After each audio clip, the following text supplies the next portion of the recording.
ഈ പല നാടുകളിലും ചില രാഷ്ട്രീയ പ്രസ്ഥാനങ്ങളില്ല ഇല്ലേ, അതുപോലെ തന്നെ ഹിപ്പിസവും ഇല്ലാതെ നമ്മുടെ നാട്ടിൽ അലഞ്ഞു ചേർന്ന് ബ്രീഫിംഗ് സെക്ഷൻ ഉണ്ടായിരിക്കും. അതേമാതിരി നമുക്ക് ഡ്രസ് ചേഞ്ചിങ്ങിൻ്റെ ഒരു നമ്മൾ പ്രൊവൈഡ് ചെയ്യുന്നുണ്ട് ഇവിടെ, വെറ്റ് സ്യൂട്ടും കാര്യങ്ങളൊക്കെ.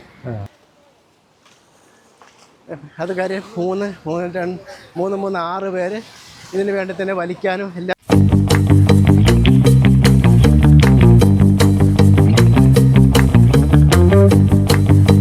റോഡിൻ്റെ സൈഡിലായിട്ട് വെള്ള ബോർഡിൽ കറുത്ത അക്ഷരത്തിൽ ഒരക്ഷരം എഴുതിയിട്ടുണ്ട്, ബാർ ഇല്ല, പകുതിയേ ഉള്ളു കേട്ടോ. ചിലപ്പോൾ വന്നാലും എന്തെങ്കിലുമൊക്കെ കോവളം ഇതൊക്കെ ഐറ്റംസ് ഉണ്ട്.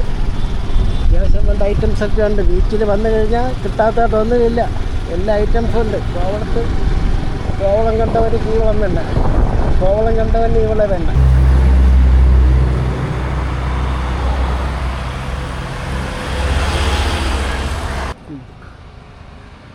ആയുർവേദ സ്പാ എല്ലാം ഉണ്ട് ഇവിടെ. ഡോർമെട്രിയൊക്കെ ഉണ്ട് ഇവിടെ. ആയുർവേദിക് റിസോർട്ടാണ്. എല്ലാ ഐറ്റംസും ഇവിടെ കിട്ടും. ആയുർവേദ സുഖ ചികിത്സകൾക്കൊക്കെ ഇവിടെ ഒരു റൂമുണ്ട്, AC ഉണ്ട്, നോൺ പഞ്ചാബി ഉണ്ട്, പഞ്ചാബി ഫുഡുകളൊക്കെ ഉണ്ട്.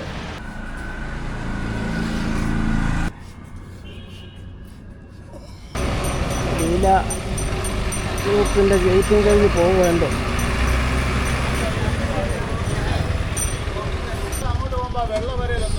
ലീല ഗ്രൂപ്പിൻ്റെ ഗേറ്റ് ഇതിൽ വലത്തോട്ട് പോകുന്ന സമുദ്ര ബീച്ചിലേക്ക് പോകുന്നത് ഇതിലെയാണ്. ഇതിലേ പോയി കഴിഞ്ഞാൽ അവിടെ ഒരു മുസ്ലിം പള്ളിയുണ്ട്, അവിടം വരെ പോകാൻ പറ്റും. അത് കഴിഞ്ഞാൽ അപ്പുറത്തേക്ക് പിന്നെ വാഹനം പോകില്ല, നടന്ന് പോകാൻ പറ്റും. സ്കൂട്ടറും പോകില്ല, സൈക്കിളും പോകില്ല, ഒന്നും പോകില്ല. അവിടെ സ്റ്റെയർ കേസാണ്, ഒരു ചെറിയൊരു മലയുണ്ട്, കരിങ്കൽ പാറ.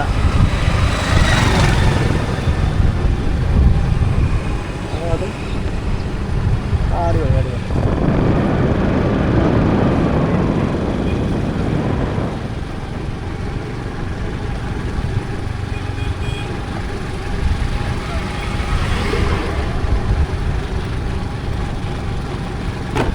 ഇതൊരു 1.25 കിലോമീറ്ററോളമുണ്ട്.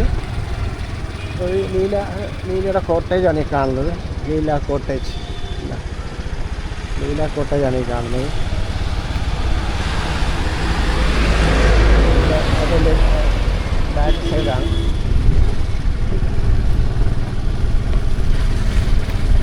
സത്യത്തിൽ ഇതിൽ വാഹനങ്ങൾ വരും, പക്ഷെ കടലിൻ്റെ ആ സൈഡിൽ കൂടെ, പാറയുടെ സൈഡിൽ കൂടെ ഒരു 10 അടിയോളം വീതിയിൽ കരിങ്കൽ സീവാൾ ഇറക്കിയിട്ട് അതിൻ്റെ പുറത്ത് സിമെൻറ്റ് ചെയ്താൽ അടിപൊളിയായിട്ട് ആൾക്കാർക്ക് ഒരു കണക്ടിവിറ്റി കിട്ടും. ഹൗവ ബീച്ചിൽ നിന്ന് വരുന്നവർക്ക് ഒരു കണക്ടിവിറ്റി കിട്ടും. അതാണ് നമ്മുടെ നാടൻ വള്ളങ്ങൾ ഉണ്ട്. ഇതൊക്കെ കാലഹരണപ്പെട്ടുകൊണ്ടിരിക്കുകയാണ്. ഇപ്പോൾ എല്ലാം ഫൈബർ ബോട്ടുകളാണല്ലോ, ഫൈബർ വള്ളങ്ങളാണല്ലോ എല്ലാം ഇപ്പോൾ ഉപയോഗിക്കുന്നത്. അപ്പോൾ അതിനെ ഈ റോഡിൽ ഇതിനൊക്കെ കമ്പ വലയ്ക്ക് വേണ്ടിയിട്ടാണ് ഇത് ഉപയോഗിക്കുന്നത്. അല്ല നമ്മുടെ ഇപ്പോൾ കോര് വലയ്ക്ക് വേണ്ടിയൊന്നുമല്ല ഇത് ഉപയോഗിക്കുന്നത്. ഈ കമ്പ വല കൊണ്ടുപോയിട്ട് പാതി ദൂരം പോയിട്ട് അവിടുന്ന് ഇട്ട് കറങ്ങി വരുന്നതിന് വേണ്ടിയിട്ട് ഈ വള്ളമാണ് ഉപയോഗിക്കുന്നത്. അപ്പോൾ കമ്പ വലക്കാരാണ് ഇവിടെ കൂടുതലുള്ളത്. അല്ല എൻ്റെ റോപ്പുകൾ കണ്ട എന്ത് നീളത്തിലാണ് റോപ്പെന്ന് നോക്കി. പിള്ളേർട്ട് എന്ത് കളിയാണ്. കൂന കൂട്ട് കടൽ കൊണ്ടുപോകും. അല്ല അച്ഛനും മോളും കൂടെ, അപ്പായും മോളും കൂടെ കൂന കൂട്ട് കടൽ കൊണ്ടുപോകും. കണ്ട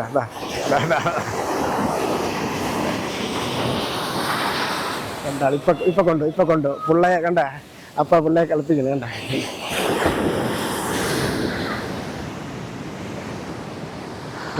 ടൂറിസ്റ്റ് ചെയ്ത് സിഗരറ്റ് വലിക്കുന്നത്. നമ്മൾ നൂടായിട്ട് നിൽക്കുന്നതുകൊണ്ട് നമ്മൾ അവരെ അങ്ങ് ഫോക്കസ് ചെയ്യുന്നത് ശരിയല്ലല്ലോ. അത് വേണ്ട, നമുക്ക് അങ്ങനെയുള്ള പരിപാടിയൊന്നും വേണ്ട. നമ്മൾ ടൂറിസ്റ്റുകളെ ഇങ്ങ് പരത്താൻ വേണ്ടിയിട്ടുള്ള പരിശ്രമമാണല്ലോ. അപ്പോൾ അവരെ ഡിസ്റ്റർബ് ചെയ്യാനേ പാടില്ല. അതാണ് നമ്മുടെ ഒരു കോൺസെപ്റ്റ്. ഇവിടെയെല്ലാം കയറെല്ലാം കെട്ടിയിട്ടിരിക്കണം. കാരണം കടൽ ഇത്ര രൂക്ഷമായതുകൊണ്ടാണ് കയറെല്ലാം കെട്ടിയിട്ടിരിക്കുന്നത്. ഇവിടുത്തെ പള്ളി സൈഡിലേക്കാണ് നമ്മൾ പോകുന്നത്. അവിടെ കൂടെ പോയിട്ട് അവിടുന്ന് മേൽപോട്ട് കയറാൻ മുമ്പ് അതിലേക്ക് കയറാൻ ഇതുണ്ടായിരുന്നു. അതൊക്കെ ഈ കോട്ടയൊക്കെ വന്നപ്പോൾ അവർ ഈ ശല്യമൊക്കെ ആയപ്പോൾ ആൾക്കാർ, സാധാരണക്കാരുടെ ശല്യമായപ്പോഴൊക്കെ അത് അടച്ചതാണ്.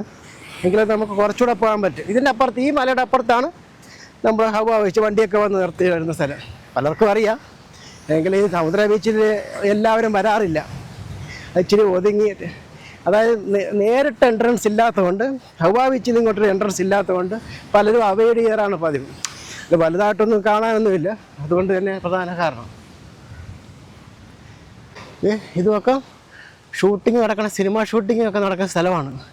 പല സിനിമയിലുമുള്ള സ്ഥലങ്ങളാണ്. ഞാനിപ്പോൾ എല്ലാത്തിൻ്റെ പേര് ഓർക്കുന്നില്ല, പെട്ടെന്ന് ഓർക്കുന്നില്ല. രാവിലെ മുതൽ നടന്ന് കഥച്ചിരിക്കുകയാണ്. ഇല്ല, അല്ലെങ്കിൽ ഒക്കെ ഓർത്ത് പറയാൻ പറ്റുമായിരുന്നു. ഇല്ല, നമ്മൾ അതിന് പ്രിപ്പയർഡായിട്ട് വരണമായിരുന്നു. അങ്ങനെ നമ്മൾ വന്നതല്ല. നമ്മളിവിടെ വരുമ്പോൾ ഇങ്ങനെ നമുക്കറിയാവുന്ന ചില ഓർമ്മകളൊക്കെ വെച്ച് കഴകുഴമ്പനായിട്ടങ്ങ് കൊളോക്കൽ സ്റ്റൈലൊക്കെ അങ്ങ് പോവുകയാണ്. ഒരു ഒഴുക്കം മട്ടിൽ പോകണമെന്നാണ് ആഗ്രഹിക്കുന്നത്. അതാണ് ഇങ്ങനെ ഒരു നോർമൽ സൈഡിൽ നമ്മൾപ്പെട്ട കാൾ കയറി പോകുന്നുണ്ട്. നോർമലായിട്ടങ്ങ് പറഞ്ഞു പോകാമെന്നാണ് ഞാൻ ഉദ്ദേശിക്കുന്നത്. അതല്ല, എന്തെങ്കിലുമൊക്കെ മാറ്റം പറ്റുമെന്ന് തോന്നുന്നു. അപ്പോൾ നമുക്ക് അന്നേരം ചെയ്യാം. ഒരു കാക്കിധാരിയായ ഒരെണ്ണം മുന്നേ, എന്നേക്കാൾ അതേ വല കെട്ടുന്നു. അത് നോക്ക്, വല മാട്ടുന്നു, വല കളുത്തുന്നു, വല മാട്ടുന്നു. തമിഴാണ് മാട്ടുക, മലയാളം കെട്ടുക, വല കെട്ടുന്നു. മലയാളം വല അഴിക്കുന്നു, തമിഴ് വല കിളുത്തുന്നു. ഏതാവത് കിടച്ചാ കാലമേ, കമ്പാവല ഇട്ടിട്ട് കൊഞ്ചം താനല്ലേ, കൊഞ്ചം കിടച്ചാ ഇഷ്ടം. എത്ര 40 പേരെ 30 പേരെ കാലമേ വലിച്ചത്? അപ്പോൾ ഒരു കൊട്ട മീൻ താനേ കിടച്ചത്.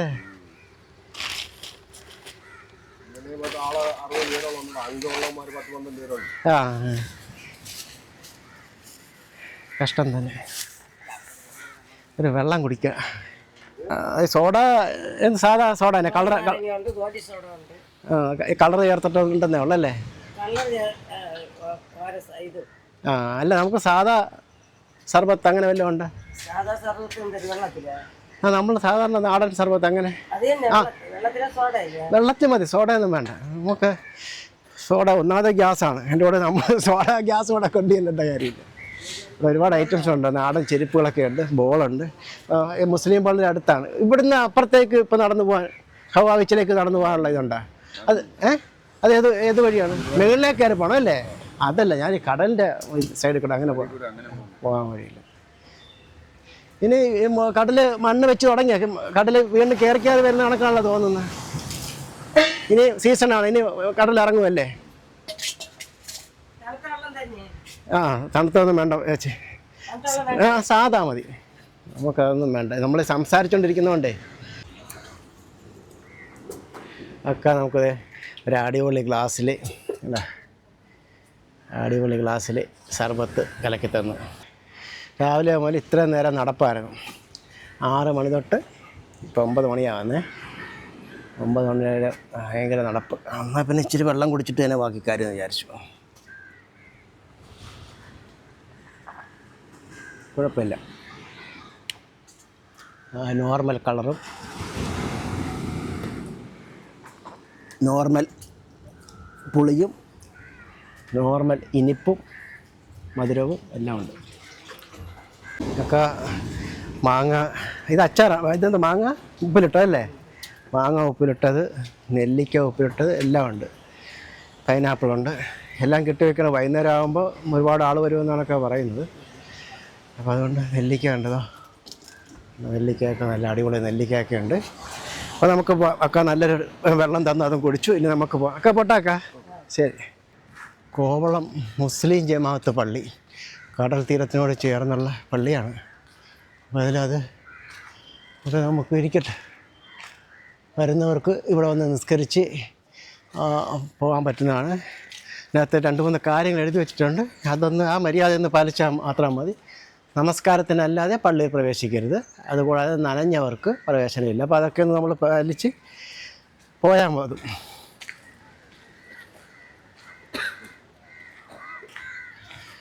ഇവിടെയും ടൂറിസ്റ്റുകൾ അത്യാവശ്യമുണ്ട്. അത്യാവശ്യം കടകളൊക്കെ തുറന്ന് വരുന്നതാണ്. അത് ഒരു ഉച്ചയാകും. രാത്രിയാണ് ഇവിടുത്തെ കച്ചവടം. ഇവിടെ രാത്രി 12 മണി 1 മണി വരെയൊക്കെയാണ് ഇവിടെ യഥാർത്ഥത്തിൽ ടൂറിസ്റ്റുകൾ വരണം. സന്ധ്യ ഒരു 3 മണിയാകുമ്പോൾ തുടങ്ങും. 3 മണിക്ക് തുടങ്ങിയാൽ രാത്രി 12 മണി 1 മണി വരെ കുളിച്ച്. ഇനി വെള്ളത്തിനടി പോകുന്നൊരു പരിപാടിയുണ്ട്, അതുകൂടെയൊക്കെ വെള്ളത്തിനടിയിലെ കാഴ്ച.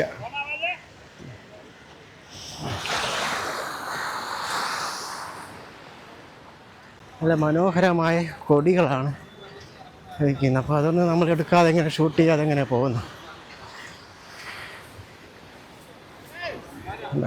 സ്കൂബ ഡൈങ്ങിനുള്ള പിള്ളേർ, ചെറുപ്പക്കാർ പിള്ളേരാണ്. ഗ്യാസല്ല കേട്ടോ, ഓക്സിജനാണ്. ഞാനിങ്ങനെ വായിത്തോന്നൊക്കെ പറഞ്ഞ് നിങ്ങളെ വട്ടാക്കിയെന്ന് തോന്നരുത് കേട്ടോ. ശരി. നമുക്ക് 2 പ്രോഗ്രാംസ് ആണുള്ളത്. ഒരെണ്ണം ട്രൈ ഡൈവ് എന്ന് പറയും. അത് നമുക്ക് വരുന്ന ഡ്യൂറേഷൻ എന്ന് പറയുന്നത് 2.5 മണിക്കൂറാണ് അതിൻ്റെ ടോട്ടൽ ഡ്യൂറേഷൻ വരുന്നത്. നമുക്ക് അതിൽ വെച്ചാൽ ബ്രീഫിംഗ് സെക്ഷൻ ഉണ്ടായിരിക്കും. അതേമാതിരി നമുക്ക് ഡ്രസ് ചേഞ്ചിങ്ങിൻ്റെ ഒരു നമ്മൾ പ്രൊവൈഡ് ചെയ്യുന്നുണ്ട് ഇവിടെ, വെറ്റ് സ്യൂട്ടും കാര്യങ്ങളൊക്കെ. പിന്നെയെന്ന് വെച്ച് കഴിഞ്ഞാൽ നമുക്ക് ഡൈവ് ടൈം വരുന്നത് 25 to 30 മിനിറ്റാണ് അണ്ടർ വാട്ടർ ഡൈവ് ടൈം വരുന്നത്. പിന്നെ നമ്മൾ വെച്ചാൽ നമ്മൾ പോണ ഡൈവ് സൈറ്റ് ഇതാണ്. പിന്നെ രണ്ടാമത്തെ പ്രോഗ്രാം എന്ന് പറയുന്നത് DST എന്ന് പറയും, ഡിസ്കവർ സ്കൂബ ഡൈവർ. നമുക്ക് അതിൻ്റെ പ്രോഗ്രാം ഡ്യൂറേഷൻ എന്ന് പറയുന്നത് 4.5 മണിക്കൂറാണ്. ഹാഫ് ഡേ പ്രോഗ്രാം എന്നാണ് അതിന് പറയില്ല നമ്മൾ.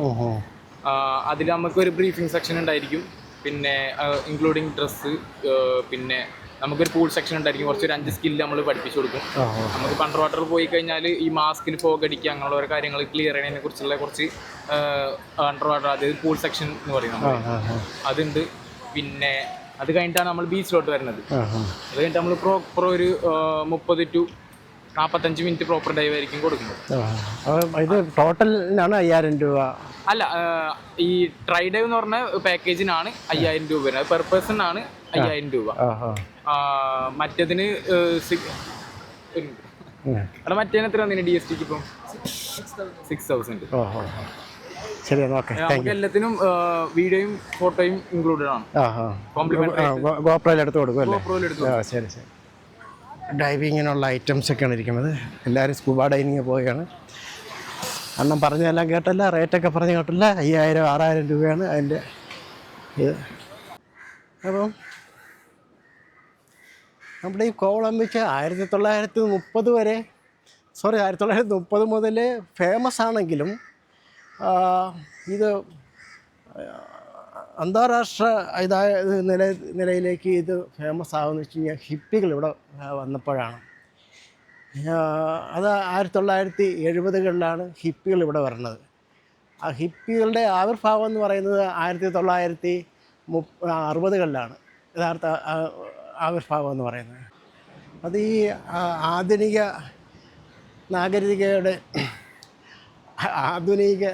നാഗരികതയുടെ പൊള്ളത്തരങ്ങളെ എതിർത്തുകൊണ്ട് 1960-കളിലാണ് ഈ ഹിപ്പിസം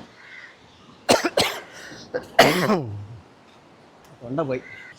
അപ്പോൾ 1960-കളിലാണ് ഈ ഹിപ്പിസം ആവിർഭവിക്കുന്നത്. അത് ആധുനിക നാഗരികതയുടെ പൊള്ളത്തരങ്ങൾക്കെതിരെ ആണ് ഹിപ്പിസം ആവിർഭാവം ഉണ്ടാകുന്നത്. ഇവിടെ അവർ വരുമ്പോഴേക്കും 1970-കളിലാണ് ഇവിടെ അവർ വരുന്നത്. അപ്പോൾ ഈ ഹിപ്പിസത്തിൻ്റെ ഒരു പ്രത്യേകത എന്ന് പറയുന്നത് ആണ്. അപ്പോൾ കുടകൾ മാത്രമേ, വർണ്ണാഭമായ കുടകൾ മാത്രമേ ഇപ്പോൾ ഉള്ളൂ. ടൂറിസ്റ്റുകളൊക്കെ വന്ന് തുടങ്ങിയിട്ടില്ല, സീസണായി വരുന്നതല്ലേ ഉള്ളൂ. മണ്ണൊക്കെ ഇനി കുറച്ചുകൂടെ അങ്ങോട്ട് മുന്നോട്ട് കയറി വരും. ഇത്രയൊക്കെ തന്നെയാണ് ഇവിടെ കുളിക്കാൻ പരുവത്തിന്. ഇപ്പോൾ ഇനി നിരന്ന് കിടക്കുന്നതുകൊണ്ട് ടൂറിസ്റ്റുകളൊക്കെ പോകുന്നുണ്ട്. നിരന്ന് കിടക്കുന്നതുകൊണ്ട് ടൂറിസ്റ്റുകളെ കാണുന്നുണ്ടല്ലോ അല്ലേ, നിരന്ന് കിടക്കുന്നതുകൊണ്ട് ഇപ്പോൾ കുളിക്കാനൊക്കെ സൗകര്യം. പക്ഷേ തിര കൂടുതലാണ്. അവരൊക്കെ ഇങ്ങനെ കുളിക്കും. നല്ല ബെഡൊക്കെ ചെയ്തിട്ടുണ്ട്. അങ്ങനെ ഞാനത് പറഞ്ഞു വന്നത്, ഞാനത് മുഴുവൻ ചിലപ്പോൾ ഹിപ്പിസമാണ് നമ്മുടെ ഈ കോവളം ബീച്ചിനെ ഇത്ര ശരിക്കും പ്രസിദ്ധമാക്കിയത്. പക്ഷേ ഇപ്പോൾ പണ്ടത്തെ പോലെ ഫോറിനേഴ്സ് ഇവിടെ വരുന്നുണ്ടോ എന്ന് ചോദിച്ചാൽ ഉണ്ടാകും. ഞാൻ വരുമ്പോഴൊക്കെ ഇത് കണക്ക് ഒന്ന് പറ്റിയൊക്കെ കണ്ടുള്ളൂ. പഴയതുപോലെ ഇങ്ങനെ ഇതിലെല്ലാം ഈ ബെഡിൽ കിടക്കുന്നവരൊക്കെ ഉണ്ടായിരുന്നു, നേരത്തെ കിടക്കുന്നവരൊക്കെ ഉണ്ടായിരുന്നു. ഇപ്പോൾ അത്രയും കാണുന്നില്ല എന്ന് വേണം പറയാം. അത് എന്തുകൊണ്ടെന്നുള്ളത് ഇവിടുത്തെ ടൂറിസ്റ്റ് കേന്ദ്രത്തിലുള്ളവർ തന്നെ അവർ ഈ ലാലയും രവിപിള്ളയൊക്കെ തന്നെ ഒന്ന് ചിന്തിക്കേണ്ടതുണ്ട്. എന്തുകൊണ്ടായിരിക്കും ഇവരൊക്കെ പോകാനുള്ള പ്രധാന കാരണമെന്ന്. അത് സാധാരണ ജനങ്ങളുടെ പ്രശ്നം കൊണ്ടായിരിക്കത്തില്ലല്ലോ. അതായത് നമ്മളിവിടെ വരുമ്പോൾ കറക്റ്റായിട്ടുള്ള ഇപ്പം തന്നെ അതിന് ഉദാഹരണം പറയാം, ഇതിനേക്കാളും 4 ഇരട്ടി അധികം ടൂറിസ്റ്റുകൾ വർക്കല ബീച്ചിൽ വരും. അവിടെ കറക്റ്റായിട്ടൊരു നല്ലൊരു വ്യൂ കിട്ടും, കടലിലേക്ക് നല്ലൊരു വ്യൂ കിട്ടും. അതനുസരിച്ച് ഷോപ്പുകളൊക്കെ സെറ്റപ്പൊക്കെ ആ രീതിയിലൊക്കെ ചെയ്തിട്ടുള്ളതുകൊണ്ട് ആ രീതിയിലേക്കുള്ള നല്ലൊരു ഇത് കിട്ടും. ഇവിടെയും 2-3 മതാകും വെയിൽ കൊള്ളാൻ വേണ്ടിയിട്ട് ഇവിടെ വന്ന് നിൽപ്പുണ്ട്. നമ്മൾ ഫോക്കസ് ചെയ്യുന്നില്ല അവരെയൊന്നും. ഫോട്ടോഗ്രാഫറാണ്. ഇത് ഒരു ബെഡിൻ്റെ റേറ്റ് എவ்வளோ? 200 ഒരു മണിക്കൂർ, ഒന്നാണെങ്കിൽ 150. ആ, ഒരാൾക്കല്ലേ? അത് നമുക്കിവിടെ ഇപ്പോൾ സീസണായോ? സീസൺ ആയിക്കോട്ട് വേണം സാർ. ഡിസംബറിലാ? എപ്പോഴാണത്? ഡിസംബർ 15 ആകുമ്പോഴും സീസൺ. അതുകൂടെ ഒന്ന് പോയി നോക്കാം. ബാക്കിയുള്ളൊരു 4 പേർക്ക്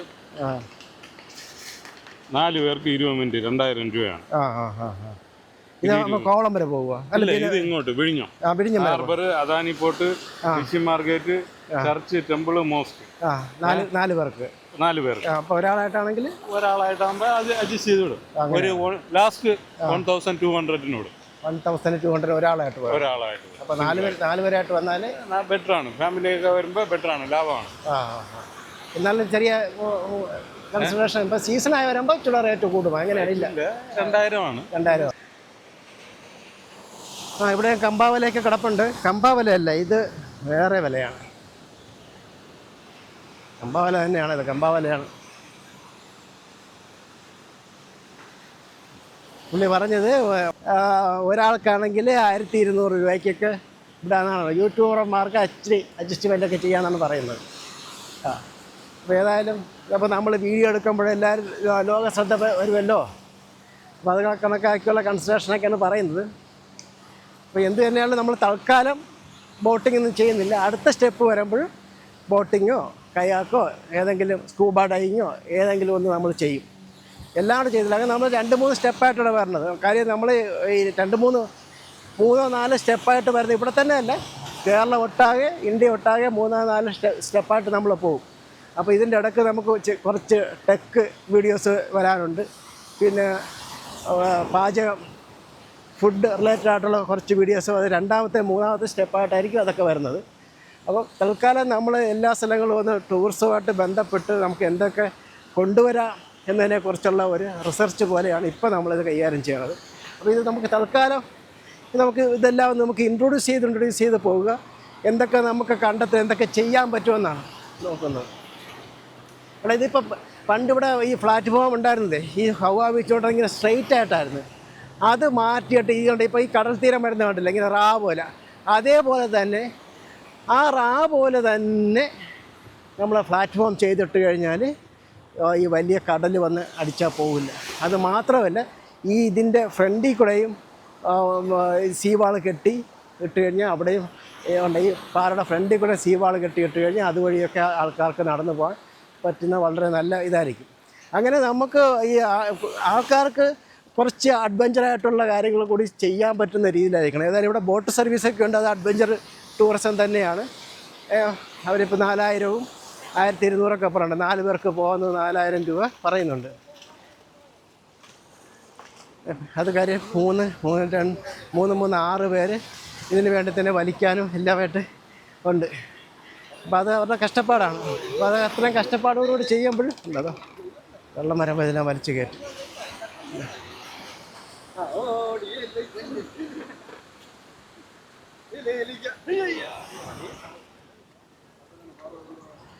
അടുത്ത ആൾക്കാർ ഇറങ്ങുന്നുണ്ട്. കട്ടമരത്തിൽ അവർ മീൻ പിടിക്കാൻ പോയതാണ്. കട്ടമരത്തിൽ വലയെല്ലാം കയറ്റി വെച്ചിട്ടും പോകുന്നതാണ്. ഫോറിനേഴ്സൊക്കെ ഇറങ്ങിക്കൊണ്ടിരിക്കുന്നു. ഇവിടെ ഒരു വാച്ച് ടവർ കണക്ക് ഒരെണ്ണമുണ്ട്. പക്ഷെ അപ്പുറത്ത് പോകാൻ എന്തെങ്കിലും വകുപ്പുണ്ടോ എന്ന് വെച്ചാൽ അതുവഴി പോകാമെന്ന് തോന്നുന്നു. ഇച്ചിരി വെള്ളം കുറവുള്ള സ്ഥലത്തൂടെ ചാടിപ്പോവാം. വാച്ച് നമുക്ക്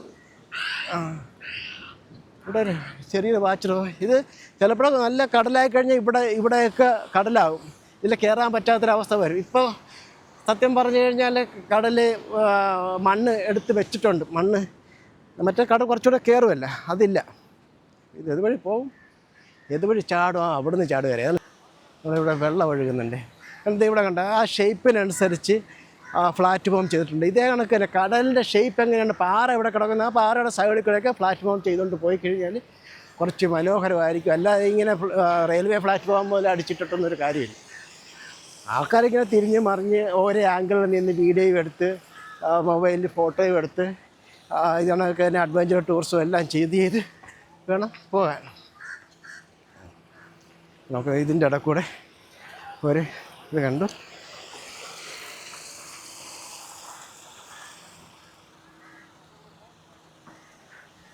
അപ്പം അപ്പി ഹിപ്പിയിലെ ഹിപ്പിസം. അപ്പോൾ അതിന് ശേഷം ആ കാലഘട്ടത്തിന് ശേഷം നമ്മുടെ ഈ കാലഘട്ടത്തിൽ അങ്ങനെ ആരും ഹിപ്പി എന്ന് വിളിക്കാറില്ല. പക്ഷേ ഒരു 70, 80, 90 കാലഘട്ടത്തിലൊക്കെ യുവാക്കളെ ഇങ്ങനെ മുടിയൊക്കെ വളർത്തി നടക്കുന്ന യുവാക്കൾ, മീശയും താടിപ്പ് ഇതുപോലെ താടിയും നീട്ടി വളർത്തി മുടിയൊക്കെ നീട്ടി വളർത്തി വെട്ടാതെ കലസമായിട്ട് നടക്കുന്നവർ ഇവിടെയും ഹിപ്പികളെന്ന് വിളിക്കുമായിരുന്നു. ഉത്തരവാദിത്വമില്ലാത്ത ഒരു ജീവിതം. ആ ഹിപ്പിസവും അങ്ങനെയാണ് അവസാനിച്ചത്. അവരവസാനം ഈ മയക്കുമരുന്നുകൾക്ക് അടിമകളായി അങ്ങനെ അവരങ്ങനെ ആ ഹിപ്പിസം എന്ന് പറയുന്ന സിസ്റ്റം അങ്ങനെ അവസാനിക്കുകയായിരുന്നു. അവർക്ക് ഈ യുദ്ധത്തോടൊന്നും അത്ര ഈ ശാന്തമായ യുദ്ധത്തോടൊന്നും താല്പര്യമില്ലാത്തവരാണ്. ശാന്തമായി ഈ ഇതുപോലുള്ള സൈലൻ്റായിട്ട് മനോഹരമായ സ്ഥലത്ത് ജീവിക്കുക എന്നുള്ള ഒരു രീതിയിലുള്ള ഇതാണ്. വളരെ യൂറോപ്യൻ നാടുകളിൽ വളരെ ശക്തമായിട്ട് വന്നൊരു സംഘടന എന്ന് വേണേൽ പറയാം ഹിപ്പിസം. പക്ഷെ അത് പിന്നീട് ഇല്ലാതായെന്നുള്ളതാണ്.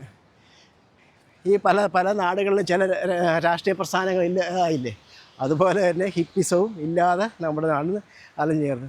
അപ്പോൾ ഇപ്പം നമുക്ക് ഈ ഹിപ്പിസം എന്നുള്ളതിൻ്റെ ഈ കാലഘട്ടത്തിലുള്ള യുവാക്കൾക്ക് അറിയത്തില്ല. ഇപ്പം അതിന് പകരം ഇപ്പോൾ യോയോ, ടാറ്റു അടിക്കുക അതുപോലുള്ള കാര്യങ്ങളൊക്കെയാണ് ഇപ്പോൾ ഉള്ളത്. അലസമായ ഒരു യുവതലമുറ ഇപ്പോൾ നമുക്ക് കാണാനില്ല. അവരെല്ലാം കമ്പ്യൂട്ടറും ലാപ്ടോപ്പും അതുപോലുള്ള കാര്യങ്ങളും മറ്റു തരത്തിലുള്ള എൻ്റർടൈൻമെൻറ്റുകളൊക്കെ ആയിട്ടാണ് അവർ ചെയ്യുന്നത്. അപ്പോൾ ഹിപ്പിസം സ്റ്റൈലിലുള്ള യുവാക്കൾ ഇപ്പോൾ ഈ കാലഘട്ടത്തിൽ ഇല്ലെന്ന് തന്നെ വേണം പറയാൻ.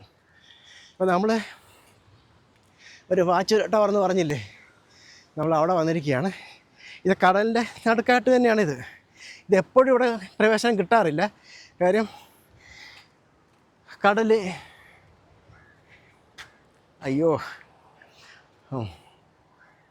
കടലിൽ കയറി വന്നിട്ട് ആ മണ്ണ് വെച്ചിരിക്കുന്ന അവിടെയെല്ലാം ആ മണ്ണൊക്കെ എടുത്തുകൊണ്ട് പോകും.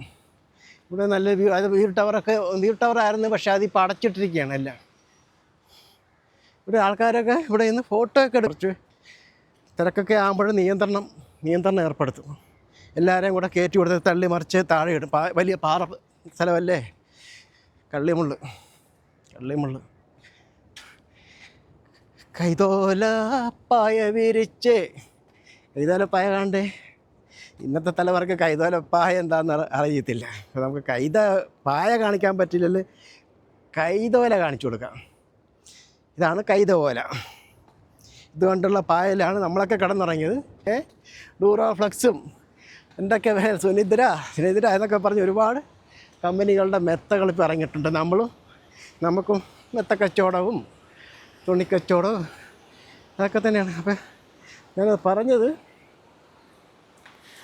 നല്ല നമ്മുടെ കത്തിവെപ്പ് നിർത്തിയിട്ട് ഇതൊന്നും നല്ല മനോഹരമായിട്ട് കാണാം.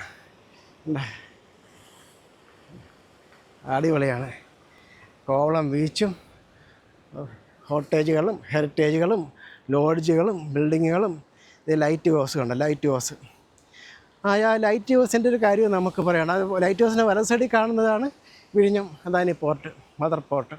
ഇവിടെ 2 യുവമിഥുനങ്ങൾ ഫോട്ടോ എടുത്തുകൊണ്ടിരിക്കുന്നു. ഞാൻ യുവമിഥുനം ആയില്ല, ഞാൻ കൊച്ചു പയ്യൻ, 18 വയസ്സായി വരുന്നേ ഉള്ളൂ. വോട്ടേഴ്സ് അവകാശമൊന്നും എനിക്കിതുവരെ ആയിട്ട് വേണം കറങ്ങി നടക്കാൻ. ഇതിപ്പോൾ ഇവിടെയൊക്കെ ഇപ്പം ഗേറ്റ് വല വെച്ച് പച്ച വല കെട്ടിയിരിക്കുകയാണ്. അങ്ങോട്ട് പോയി വഴുക്കലുള്ള സ്ഥലങ്ങളാണ്. ഒരുപാട് അപകടങ്ങളൊക്കെ നടന്നിട്ടുള്ളതാണ്. അതിനുശേഷം നെറ്റ് പൊട്ടാച്ചി. ഇനിയിപ്പോൾ നമുക്ക് ഇവിടുന്ന് അല്പം റെസ്റ്റ് എടുക്കുമ്പോൾ കുറച്ചുകൂടെ നമുക്ക് വിശേഷങ്ങൾ പങ്കുവയ്ക്കാമെന്ന് തോന്നുന്നു. മറ്റൊരു വ്യൂ പോയിൻറ്റിലേക്ക് വന്നിരിക്കുകയാണ്. ഇത് നല്ലൊരു വ്യൂ പോയിൻ്റാണ്. നമുക്ക് മലയാളികൾക്കൊക്കെ വേണ്ടിയിട്ട് വലിയൊരു ബോർഡ് വെച്ചിട്ടുണ്ട്. കേരളത്തിൽ പ്രവേശിക്കുന്നതെന്നൊക്കെ പറയാൻ വേണ്ടി ഒരു വലിയ നീണ്ട നിരയായിട്ടൊരു ബോർഡൊക്കെ ഇവിടെ വെച്ചിട്ടുണ്ട്. അപ്പുറത്ത് ഒരു പാറ, അടിപൊളി പാറയാണ്. ഈ പാറയിൽ നിന്ന് ആ പാറയിലേക്ക് പോകാൻ വേണ്ടി പറ്റിയാൽ ഒരു ബേലിപ്പാലം നിർമ്മിക്കുന്നത് നല്ലതായിരിക്കും. അവിടെ കയറി നിൽക്കാനൊക്കെയുള്ള സൗകര്യം ഉണ്ടെങ്കിൽ ഒരു ബെയിലിപ്പാലം ഇവിടുന്ന് അങ്ങോട്ട് കൊടുത്താൽ നല്ലതായിരിക്കുമെന്ന് എനിക്ക് തോന്നുന്നു, എൻ്റെ ഒരു കോൺസെപ്റ്റ്. അപ്പോൾ ഞാനിവിടെ പറയാൻ വന്ന ഒരു പ്രധാനപ്പെട്ട കാര്യം എന്ന് പറയുന്നത്, അപ്പോൾ ഇതിനെ ഈ പാറയുടെ സൈഡിൽ കൂടെ ഇങ്ങനെ ഒരു സീവാൾ പോലെ അത് ഇങ്ങനെ റൗണ്ട് പോലെ ആ പാറയില്ലേ ഇങ്ങനെ വന്ന് സീവാളിട്ട് ഇങ്ങനെ കൊണ്ടുപോയാൽ ചിലപ്പോൾ കുറച്ചുകൂടെയൊക്കെ മനോഹരമായിരിക്കുമെന്ന് എനിക്ക് തോന്നുന്നു. ഇതിങ്ങനെ ഇട്ടില്ലെങ്കിലും ഞാൻ പ്രധാനമായിട്ട് പറയാൻ ഉദ്ദേശിക്കുന്നത് വെച്ച് കഴിഞ്ഞാൽ ജനങ്ങൾക്ക് ഈ സമുദ്ര ബീച്ചും പാർക്കും ഒന്നും ഇവിടെ ഹവ ബീച്ചിൽ വരുന്നവർ അതൊന്നും ശ്രദ്ധിക്കാതെ പോകും. അപ്പോൾ അവിടെ കൂടെയൊക്കെ പോകാനുള്ളൊരു കണക്ടിവിറ്റി ഇവിടുന്ന് അങ്ങോട്ട് പോകുമ്പോഴേക്കും ലീല ഹോട്ടലിൻ്റെ ഫ്രണ്ടിൽ കൂടെയുള്ള ആ പാറയുടെ ഫ്രണ്ടിൽ കൂടെ ഒരു കണക്ടിവിറ്റി, ഒരു 6 അടിയോ 10 അടിയോ വീതിയിൽ ഒരു പാറകൾ നമ്മൾ സീവാൾ കെട്ടിയിട്ട് സിമെൻറ്റ് ചെയ്ത് നല്ല രീതിയിലാക്കി ഇട്ട് കഴിഞ്ഞാൽ അങ്ങോട്ട് പോകാൻ പറ്റും. എന്തുവാണ്, സമുദ്ര ബീച്ചിലേക്ക് നടന്ന് പോകാൻ പറ്റുന്ന സംവിധാനം. അല്ലാതെ പോകാൻ വഴിയില്ലെന്നല്ല പറയുന്നത്, അത് ഒരു ആസ്വാദനമല്ലല്ലേ. ടാറിട്ട റോഡിൽ കൂടെ ബസ് സ്റ്റാൻഡിൻ്റെ കോവളം ബസ് സ്റ്റാൻഡിൻ്റെ സൈഡിൽ കൂടെ അത് വഴിയും പോകാം, ഇല്ലയെന്ന് നമ്മൾ പറയുന്നില്ല. പക്ഷേ കുറച്ചുകൂടെ ആസ്വാദനം കിട്ടാൻ പറ്റുന്നത് ഇങ്ങനെ ആയിരിക്കുമെന്നാണ് എൻ്റെ ഒരു കണ്ടെത്തൽ. അതുപോലെ തന്നെ അപ്പുറത്തെ മെയിൻ ബീച്ച്, ലൈറ്റ് ഹൗസിൻ്റെ അപ്പുറത്തുള്ള മെയിൻ ബീച്ചിലേക്കും പോകാൻ വേണ്ടിയിട്ട് ഒന്നെങ്കിൽ ലൈറ്റ് ഹൗസിൻ്റെ ഇവിടെ കൂടെ മുമ്പ് വഴിയുണ്ടായിരുന്നു, ഇപ്പോൾ ഇതിന് മുമ്പ് വന്നപ്പോൾ അടച്ചിരിക്കണം. അത് അടയ്ക്കരുത്, തുറന്ന് അതിൻ്റെ സൈഡിൽ കൂടെ അപ്പുറത്തേക്ക് പോകാനുള്ള മെയിൻ ബീച്ചിലേക്ക് പോകാനുള്ള സംവിധാനം ഇണക്കണമെന്ന് ഇപ്പോൾ ഉള്ള ടൂറിസം മന്ത്രി, കേരളത്തിലുള്ള ടൂറിസം മന്ത്രിയോടും കേന്ദ്ര ടൂറിസം മന്ത്രിയോടും ഒക്കെ നമ്മൾ അഭ്യർത്ഥിക്കുകയാണ്. കാരണം ടൂറിസം കൊണ്ടേ നമുക്കിനി വലിയ ഗതി, എല്ലാവർക്കും തൊഴിൽ കിട്ടാത്തൊരു സാഹചര്യമാണ്. അപ്പോൾ ഇങ്ങനെയാണ് ഇവിടെ തന്നെ എത്ര പേര് ഇപ്പോൾ ഇതുമായിട്ട് ബന്ധപ്പെട്ട് തൊഴിൽ ചെയ്യുന്നു. ആ കൂട്ടത്തിൽ കുറച്ച് പേർക്കൂടെ അധികമായിട്ട് തൊഴിൽ കിട്ടും. കുറച്ചുകൂടെ അധികം ടൂറിസ്റ്റുകളുടെ കൂടുതൽ വരത്തക്ക രീതിയിലുള്ള സംവിധാനങ്ങൾ ഇണക്കിയാൽ നല്ലതായിരിക്കുമെന്നാണ് എൻ്റേതായ ഒരു കോൺസെപ്റ്റ്. അല്ല, മന്ത്രി ഇത് കേൾക്കുന്നുണ്ടല്ലോ അല്ലേ? പരിഗണിച്ചാൽ സാധാരണ ജനങ്ങൾക്ക് കൊള്ളാം. ഇല്ലേ, ജനങ്ങൾ ഇനി ഇപ്പോൾ സോഷ്യൽ മീഡിയയുടെ കാലഘട്ടമാണല്ലോ. ഇപ്പോൾ പ്രധാനപ്പെട്ട ചാനലിൽ വരുന്ന വാർത്തകളൊന്നും ആൾക്കാർ സത്യസന്ധമായിട്ട് ആരും കരുതുന്നില്ല. കാരണം വെച്ച് കഴിഞ്ഞാൽ എല്ലാം പെയ്ഡ് ന്യൂസുകളാണ്. ഏതെങ്കിലും ഒരു കമ്പനിക്കാരനെതിരെ ഏതെങ്കിലും ഒരു പ്രധാനപ്പെട്ട ചാനലുകൾ അങ്ങനെയല്ലേ പറയുന്നത്, മാധ്യമങ്ങൾ പ്രതികരിക്കുന്നതായിട്ടുണ്ട്. കാര്യം അവർക്കൊന്നും ചെയ്യാൻ പറ്റില്ല. കാര്യം അവർ കോടിക്കണക്കിന് രൂപ അവരുടെ വാങ്ങിച്ചിട്ടാണ് അവരുടെ പരസ്യം കൊടുത്ത് നിൽക്കുന്നതാണ്. ഒരു രക്ഷ അവർ മിണ്ടില്ല. അപ്പം അതുപോലെ തന്നെ ഇപ്പോൾ ഈ പറയുന്ന മാധ്യമങ്ങളെല്ലാം ചെയ്യണത് എന്താണ്, പൊളിറ്റീഷ്യൻ്റെ പിന്നാലെ പോവുകയാണ്. അവരുടെ കഥകളും അവരുടെ ചരിത്രങ്ങളും പറയുക എന്നുള്ളതല്ല, സാധാരണക്കാരൻ്റെ കാര്യങ്ങൾ സംസാരിക്കാനോ ഇടപെടാനോ അത് വാർത്തയാക്കാനോ ഒരു മാധ്യമങ്ങളെയും കാണുന്നില്ല. അപ്പോൾ നമ്മൾ ഇത് വാർത്താ ചാനലല്ലെങ്കിൽ തന്നെയും അപ്പോൾ സാധാരണക്കാരന് എന്തെങ്കിലും തൊഴിൽ കിട്ടത്തക്ക രീതിയിലേക്ക് ടൂറിസത്തെ മാക്സിമം ഡെവലപ്പ് ചെയ്ത് കൊണ്ടുവരാൻ എന്തൊക്കെയാണ് സാഹചര്യമെന്നാണ് നമ്മൾ ചിന്തിക്കുന്നത്. അതിന് കാരണം വെച്ച് കഴിഞ്ഞാൽ വേറെ വഴിയില്ല. നിങ്ങൾ വ്യവസായം കൊണ്ടുവരുമില്ല. നിങ്ങളെല്ലാം ലോക രാജ്യങ്ങളെല്ലായിടത്തും പോകുന്നതാണ്. തൊട്ടടുത്തുള്ള ചൈനയുടെ വികസനം എന്താണെന്നുള്ളത് നിങ്ങൾക്കറിയാവുന്നുണ്ട്. തൈവാൻ്റെ വികസനം എന്തുമാത്രമാണെന്നുള്ളത് അറിയാം അല്ലേ? കേരളത്തിൻ്റെ 80-90% മാത്രമേ ഉള്ളൂ തായ്വാൻ. ഇപ്പോൾ ചൈന ആക്രമിക്കാൻ നിൽക്കുന്ന തായ്വാൻ. അപ്പോൾ ആ തായ്വാൻ്റെ വികസനം കേരളത്തിൻ്റെ 80% ഇത് 90% മാത്രം വിസ്തൃതിയുള്ളതാണ് തായ്വാൻ. ഒരു ഐലൻഡാണ്. ആ ഐലൻഡിൽ എന്തെല്ലാം വികസന പ്രവർത്തനങ്ങൾ നമുക്ക് അത്ഭുതം തോന്നും. അപ്പം അതേ രീതിയിലുള്ള അവിടെ വ്യവസായത്തിന് അനുകൂലമായ രാജ്യമാണ്. ആ വ്യവസായം മാത്രമല്ല, ടൂറിസവും എല്ലാത്തിനും അനുകൂലമായ നാടാണ്. ആരും കൊടി പിടിച്ചൊന്നും അവിടെ നിൽക്കത്തില്ല. ഈ പൊളിറ്റീഷ്യന്മാരെല്ലാം ഈ രാജ്യങ്ങളെല്ലാം ചുറ്റി നടക്കുന്നവരാണ്. പക്ഷേ അവർ നമ്മുടെ നാട് ആ രീതിയിലേക്ക് വരണമെന്ന് അവർ ചിന്തിക്കത്തില്ല. നമ്മൾ ചിന്തിക്കണം. നമ്മുടെ രാഷ്ട്രീയ സ്വത്വബോധം മാറ്റിയേ മതിയാകത്തു. ഞാൻ ഇപ്പോൾ പല ആവർത്തി പറയുന്നൊരു കാര്യമാണ്.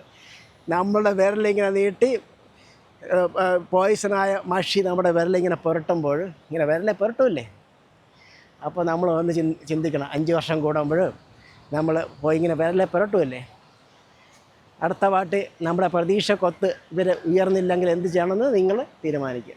നമ്മുടെ പ്രതീക്ഷക്കൊത്ത് നമ്മളുടെ പ്രതീക്ഷക്കൊത്ത് ഉയർന്നില്ലെങ്കിൽ അടുത്ത വാട്ട് ഇവർ വരുമ്പോഴേക്കും നോട്ടയ്ക്കെങ്കിൽ നോട്ടയ്ക്ക് അല്ലെ വേറെ ഉള്ള മറ്റ് പാർട്ടികൾക്ക് വോട്ടിടുക. നമ്മൾ ഏതെങ്കിലും ഒരു പാർട്ടിയായിട്ട് പറയുന്നൊന്നുമില്ല. ഇല്ലെങ്കിൽ ഇലക്ഷന് വരുന്നതിന് മുമ്പ് നിങ്ങളുടെ പ്രാദേശികമായ സ്ഥലത്ത്, നമ്മുടെ ഓരോരുത്തരുടെയും പ്രാദേശികമായ സ്ഥലത്ത് എന്തൊക്കെ ചെയ്യും എന്നുള്ള പ്രകടന പത്രികയിൽ വ്യക്തമായിട്ട് എഴുതിയിരിക്കണം. അങ്ങനെ എന്നിട്ട് ആ പ്രകടന പത്രികയിൽ വ്യക്തമായിട്ട് എഴുതിയിട്ട് അത് ചെയ്യാതിരുന്നാൽ നമുക്ക് നമ്മുടെ പ്രതീക്ഷക്കൊത്ത് അവർ വന്നില്ല, നമുക്ക് അടുത്ത ആൾ മാറി ചിന്തിക്കാൻ പറ്റും. കേരളത്തിൽ മാറി മാറി വരുന്ന രണ്ട് വ്യത്യസ്തപരമായ പാർട്ടികളാണുള്ള, രണ്ട് പാർട്ടികൾ അങ്ങോട്ടും ഇങ്ങോട്ടും മാറി മാറി ഭരിക്കുന്നത്. ജനങ്ങളങ്ങനെ മാറി മാറിയൊക്കെയാണ് ചെയ്യുന്നതെങ്കിലും നല്ലതായിട്ട് ഭരണം നടത്തിയ വീണ്ടും തുടർ ഭരണം കൊടുക്കുന്നതിൽ യാതൊരു തെറ്റുമില്ല. നമ്മുടെ പ്രതീക്ഷക്കൊത്ത് ആരും ഉയരുന്നു. വ്യവസായം കൊണ്ടുവരാൻ ആരും സമ്മതിക്കില്ല. എത്ര പ്രവാസികളാണ് ഇവിടെ വന്നിട്ട് തൂങ്ങിച്ചത്, ശരിയല്ലേ? എത്ര പേരുടെ സമരം ചെയ്തിട്ട് തിരിച്ചു പോയത്. ഈ സമീപകാലത്തുള്ള കാര്യം തന്നെയാണ് നമ്മൾ പറയുന്നത്. അപ്പോൾ നമ്മുടെ ചിന്താധാരയിൽ മാറ്റം വരണം, നമ്മുടെ രാഷ്ട്രീയ സ്വത്വബോധത്തിൽ മാറ്റം വരണം. നമ്മൾ പൊളിറ്റീഷ്യന്മാർ തിരുത്തൂല്ല, നമ്മളാണ് തിരുത്തേണ്ടത്. നമ്മൾ തിരുത്തിയേ മതിയാവില്ല. എന്നാൽ മാത്രമേ കേരളത്തിനൊരു മോചനവും കേരളത്തിൽ യുവാക്കൾ നിലനിൽക്കണമെന്നുണ്ടെങ്കിൽ, അതായത് കഴിവുള്ളവരെല്ലാം വിദേശ രാജ്യങ്ങളിലേക്ക് പോവുകയാണ്. പണ്ട് നല്ല ടാലൻ്റായിട്ടുള്ളവരെ അമേരിക്കയെ വിളിച്ചുകൊണ്ട് പോകുമായിരുന്നു. ഇപ്പോൾ അമേരിക്ക അത് നിർത്തി. കാര്യം അല്ലാതെ തന്നെ എല്ലായിടത്തും ഉണ്ട്, നല്ല ടാലൻ്റായിട്ട് ചെല്ലുന്നുണ്ട്.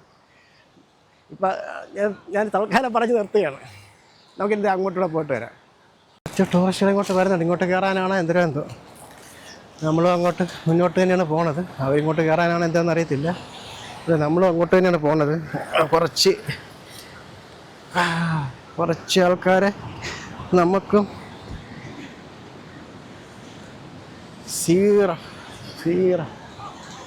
നമുക്കിനി കുറച്ച് തണലത്തിരുന്ന കാര്യം പറയാം. ഈ ഹിപ്പികളുടെ ആവിർഭാവമാണ് ഇപ്പോൾ ഇന്ന് കാണുന്ന ഫാഷൻ, കലകൾ, സംഗീതം, ഇതിനൊക്കെ കൂടുതൽ അവരുടെ സംഭാവനയാണ് എന്ന് വേണമെങ്കിൽ പറയാം. അത് ഈ യൂറോപ്യന്മാരുടെ അവർ ഈ അലഞ്ഞിരിഞ്ഞ് നടന്ന് ഈ ഫാഷന് വലിയ പ്രാധാന്യം അവർ കൊടുത്തിരുന്നു. അവരുടെ സംഭാവന തന്നെയാണെന്ന് നമുക്ക് വേണമെങ്കിൽ പറയാം. ഹിപ്പിസത്തിൻ്റെ ഒരു സംഭാവനയാണ് ഈ കലയും പാട്ടും ഫാഷനും ഒക്കെ അവരുടെ ഒരു സംഭാവനയായിട്ട് തന്നെ നമുക്ക് അനുമാനിക്കാൻ സാധിക്കും.